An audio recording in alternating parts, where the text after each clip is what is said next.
Hello అండి అందరికీ welcome to my channel. నేను ఈరోజు పాలకూర పప్పు చేస్తున్నానండి. ముందుగా కందిపప్పుని బాగా కడిగి ఒక 30 మినిట్స్ వరకు నానబెట్టుకున్నాను, ఎందుకంటే త్వరగా ఉడుకుతుందని.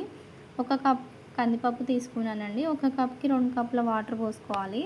ఇందులోనే మంచిగా కడిగి పెట్టుకున్న తరిగిన పాలకూరని కూడా వేసుకోవాలండి.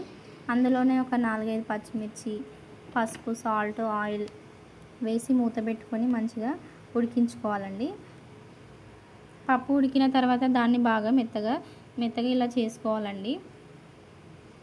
మెత్తగా చేసుకున్న తర్వాత మళ్ళీ స్టవ్ ఆన్ చేసి కడాయిలోకి ఆయిల్ 2 స్పూన్లు వేసుకొని జీలకర్ర, ఆవాలు వేసుకోవాలండి.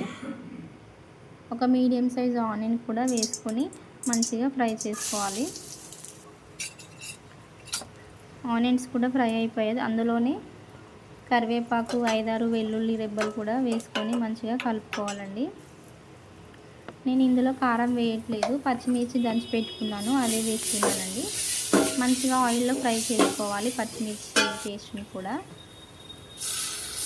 అందులోనే కొంచెం పసుపు వేసి మనం ఉడికించుకున్న పాలకూర పప్పుని కూడా అందులో వేసుకొని మంచిగా కలుపుకోవాలండి.